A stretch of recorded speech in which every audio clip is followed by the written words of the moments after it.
Ya, halo guys, assalamualaikum warahmatullahi wabarakatuh. Apa kabar? Semoga teman-teman dalam keadaan sehat walafiat. Salam buat keluarga teman-teman di rumah, salam sepak bola. Perkenalkan gue Aji, gue si netizen yang suka membahas bola. Jadi,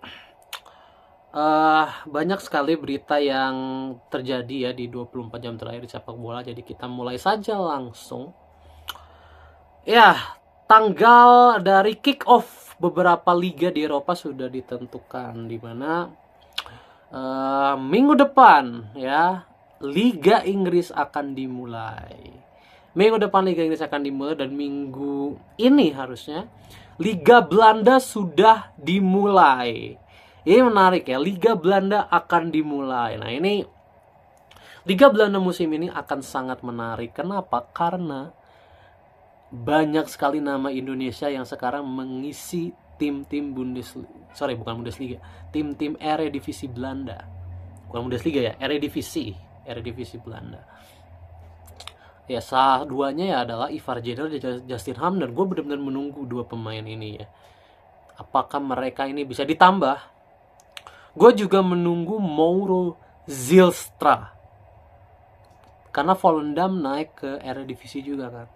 Gue menunggu debut Mauro Zilstra, ya kan. Mauro Zilstra kan udah pasti akan dinaturalisasi ya. Jadi Eredivisie musim ini nggak akan jauh lebih menarik dibanding sebelum-sebelumnya, terus terang. Karena banyak sekali rising star dari Indonesia yang sekarang akan menapaki level Eredivisie.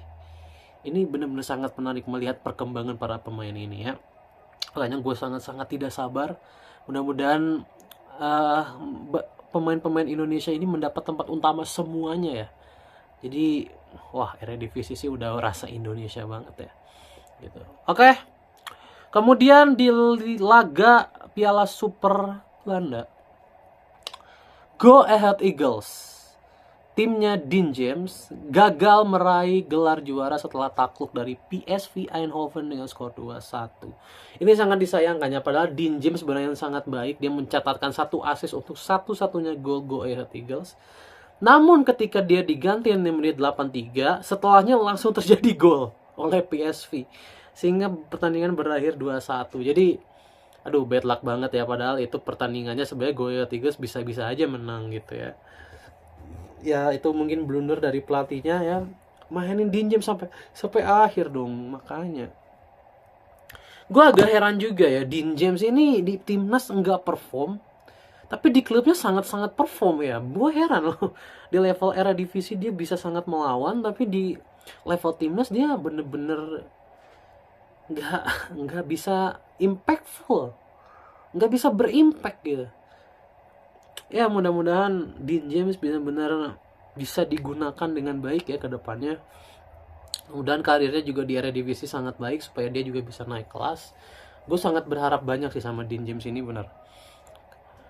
Kenapa? Karena meskipun kita punya Verdong di posisi dia, tetapi Dean James ini kan sebenarnya bisa ditempatkan di lebih ke depan. Jadi seenggaknya kalau kita nggak punya lini depan yang kualitasnya bagus, Dean James bisa jadi alternatif untuk main di depan. Ya, jadi mudah-mudahan Dean James juga bisa improve ya, bisa menemukan kepercayaan dirinya di timnas sama kayak Hilgers lah, bisa menemukan kepercayaan dirinya di timnas supaya ini sayang loh kalau kita mentok segini-segini aja dengan pemain yang udah kelas-kelasnya begini. Sayang lah, Piala Dunia itu harusnya udah bisa kita dapatkan ya. Piala Dunia 26 bukan 30. Piala Dunia 26 dengan kualitas pemain yang segini sih bisa banget didapatkan.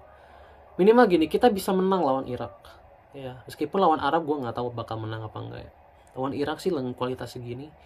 Bayangin aja dengan kualitas sebelumnya, ya waktu main di GBK itu juga kita layak menang. Dengan kualitas pemain yang segitu loh. Ini kualitas pemain kita udah 3 kali lipat lebih bagus. Masa ya nggak menang lawan Irak? Aneh gitu ya. Jadi itu soal Dean James. Kemudian icon dari Korea dan juga Tottenham Hotspur, Heung-min Son, akhirnya resmi bergabung ke Los Angeles ya, dimana klubnya Los Angeles sudah mengumumkan kehadiran Heung-min Son. Sudah here we go juga dari Fabrizio, David Ornstein juga. Jadi berarti udah valid ya. Heung-min Son juga kemarin udah melakukan perpisahan waktu lawan Newcastle.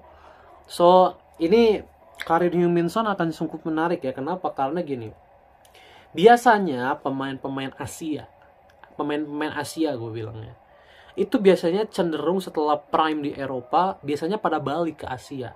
Entah dimanapun itu. Biasanya pada balik ke Asia. Tetapi Heung-min Son memilih untuk bermain di Amerika. Yang sebenarnya kalau kita bicara soal kehidupan atlet ya, agak cenderung berbeda sebenarnya kehidupan atlet, ya apalagi masalah adaptasi ya. Kan kalau adaptasi dari Asia ke Eropa itu bisa ya, Asia ke Eropa itu bisa. Kenapa? Karena di Eropa tidak terlalu panas, tidak terlalu dingin juga, kan cenderungnya dingin ya kalau di Eropa. Tetapi kalau di Amerika itu ya, di Amerika itu kan agak kering, bisa gue bilang ya, agak kering, ngerti gak sih, agak lumayan kering. Terus juga suhunya tuh lumayan ekstrim. Kemudian secara kultur juga agak berbeda banget gitu Asia dengan pemain Asia sama pemain Amerika, sama orang-orang Amerika juga. Kalau Asia itu kan orang-orang Asia itu cenderungnya kalem ya. Tapi orang-orang Amerika itu kan kita udah kenal sendiri cenderungnya barbar. Kan kalau Eropa itu masih kalem lah. Orang-orang Eropa itu masih kalem, makanya orang-orang Asia itu betah tinggal di Eropa. Tapi kan kalau di Amerika itu lumayan barbar. Gue nggak tahu Heung-min Son akan bisa bertahan lama atau tidak di Amerika ya. Ini cukup menarik sih. Cukup menarik melihat karir Heung-min Son. Jadi good luck untuk Heung-min Son di Amerika. Mudah-mudahan betah gitu ya.